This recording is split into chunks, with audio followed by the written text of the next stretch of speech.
Cannabis could really help me, but I'm not allowed to use it. If I could just use cannabis, I believe that I would be able to get through a lot of these issues that I am facing in a different way and without all these drugs. We're talking about one plant. There is no cannabis and hemp industry. There is a cannabis industry. This industry is so big and the numbers are so big. It's like millions and billions and all these things.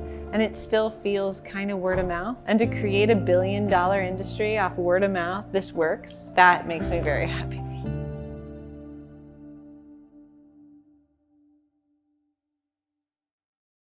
Wow, okay. So my name is Danielle Bernstein. I am the president of Laurelcrest, which is a CBD or hemp ingredient manufacturer based in McMinnville, Oregon. And that is not who I am, but as what I do in the industry. I am also a mother of 3 kids. I have been really passionate for a long time about plant medicine. My journey into this world began in film, actually. I had a commercial production company and documentary company. One was in Ecuador. The company produced a documentary in Uganda about the African Children's Choir. And then I partnered with the father of my children, Jason Maris, on a documentary around post-traumatic stress. So one of our largest clients when I was doing commercial production was the United States Marine Corps. Jason had worked for them for 20 years. And so when we joined forces, my company Clear Films got the account, and we ended up wanting, because of his experience and also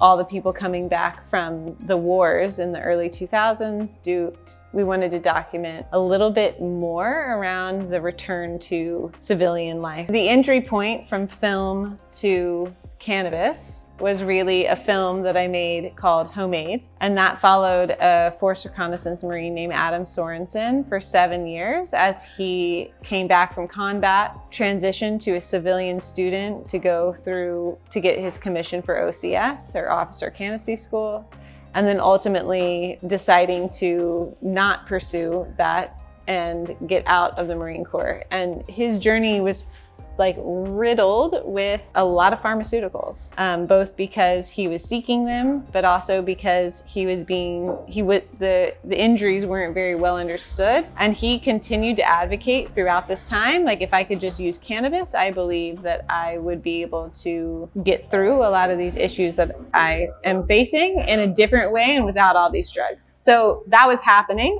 At the same time, my dad retired from many, many years of being a CEO in a textile company and decided to invest in his friend's son's CBD company in Europe, and that was Pharma Hemp, which is still there in Slovenia. And simultaneously, my oldest sister, she's a half sister, was dying of breast cancer and also really did not want to use cannabis, although it was heavily recommended. So there's like kind of this swirling thing of, you have a veteran who's saying cannabis could really help me, but I'm not allowed to use it. My dad investing in this company that's a CBD company in Europe, and we're all like, what's that about? And my sister seeking alternative treatments, but really not open to cannabis because of her role in her life at the time. And in 2018, when the Farm Bill passed, we were involved in a lot of the European supply chain, but we decided to start our own company as a family. So my dad, my sister, and myself are actually the owners of Laurelcrest. So we decided to incorporate in Washington State and become a hemp company in 2018.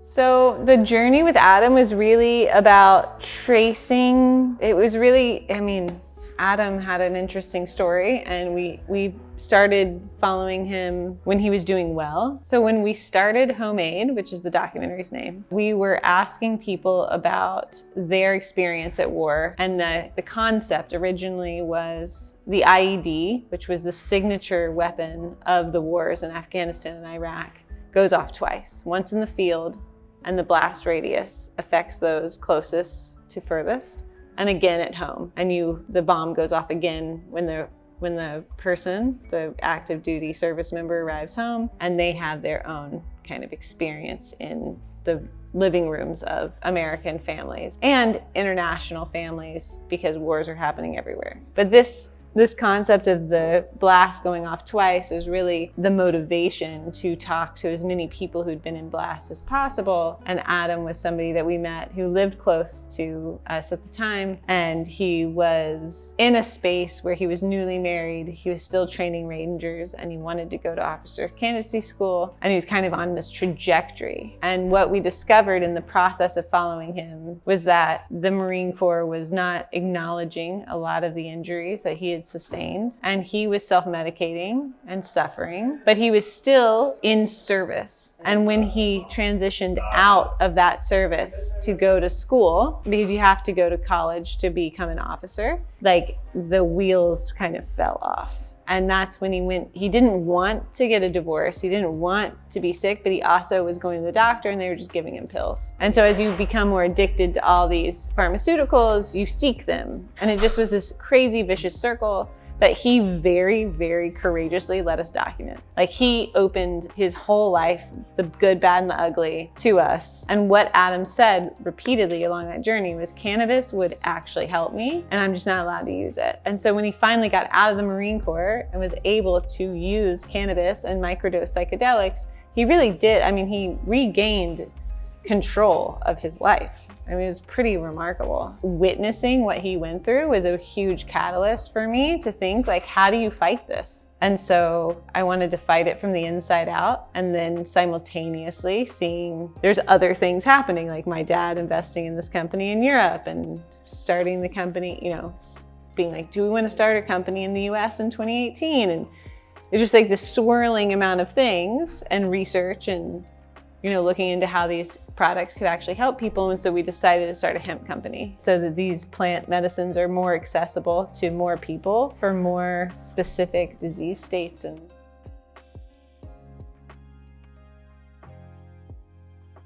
I don't know. I don't know that I have a lot of courage. It just is like one foot in front of the other. And often I'm following something that feels much bigger than myself. It's not like really me. It's kind of like the thing. It's the thing that drives, I think, everything, where you're like, okay, well, intuitively it feels correct. And yeah, I've learned, I mean, it's been a huge learning experience because it's not just plant medicine for the people, it's a company and manufacturing and all of this, surviving the regulatory uncertainty of America and the world.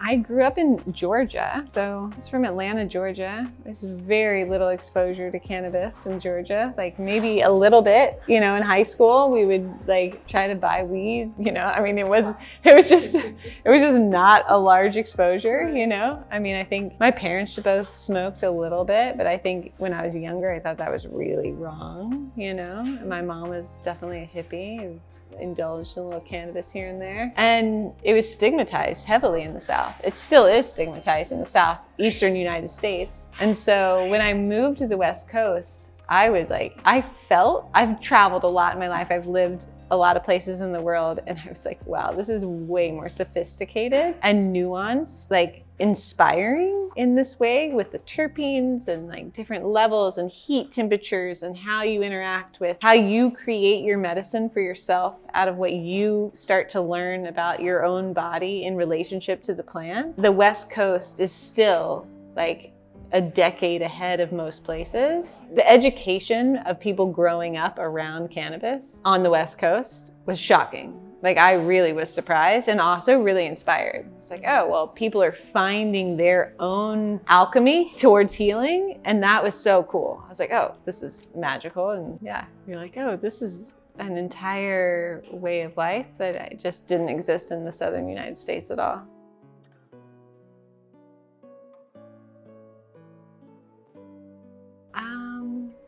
I don't know that I would say it's smooth, but it felt very natural. It's been this struggle for a variety of reasons. Like, I'm in a family business, that's all. Family dynamics are difficult, all these things. But the concept of like things need to be like if the camera is here and you know, it needs to be rolling or you're losing money. Every second that you're not actually making something and you're on set, you're losing money. And so I kind of approached the manufacturing like that. I was like, even if you want to just try something new, just make sure you're doing something, because something has to be happening all the time. And then I think I also brought like just a different culture. It was an opportunity to build that I believed was possible, which is a manufacturing company and a cannabis or hemp manufacturing company that wasn't toxic. A lot of the companies out there, people leave and they really don't enjoy their experience, and I wanted to create something that people believed in and could, enjoy. What do I enjoy about the business side? It's a learning experience, huge learning curve. I am finding my way of being the person in charge of the company that is the business person. I'm usually the creative person or the ideas person or the innovative person, and I haven't usually thought of myself as the financial, oversight. And that's been a great learning experience. I've gotten to work with my dad. It's been challenging at moments, but he has so much experience. Also just developing new skills as I go that are more kind of complex, and also thinking about what I want. I think that that's something that people aren't really asked very often, especially women. Well, what's your exit? What do you want? And it's well, I do need to figure that out. I think it shifts a little bit every day, but it's a thing. If you're running a business, there is a lot of market consolidation and there is a lot of compression. Laurelcrest is positioned amazingly. We stuck to our mission and we have been successful. It's been a really interesting experience to see how hard it is also to build a profitable business. What makes me happy? I like going exploring with my kids in the world. That makes me happy. Delivering products to people who need them and them saying wow, this really helped me. It's still almost word of mouth. This industry's so big and the numbers are so big. It's millions and billions and all these things. And it still feels kind of word of mouth. And to create $1 billion industry off word of mouth, this works, is that makes me very happy.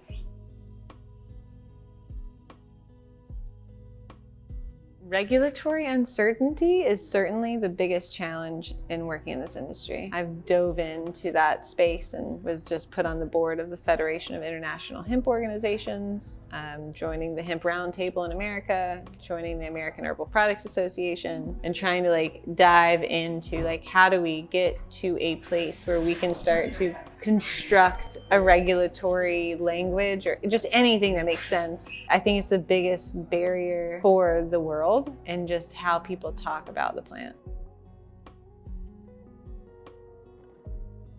I would set standards of purity for every extract and flower and ingredient that was accepted internationally so that we would have something to make decisions on. And I think if you did that with cannabinoids, then farmers would be able to decide, because farmers are at the root of the whole industry, what they do. Do they go industrial? Do they go cannabinoid? Can they do both? You know what you have to do over on this. It's very clear. And right now it's just it's literally like a swamp. Maybe that's the wrong word. It's just a mess. It's like a really great vegetable soup.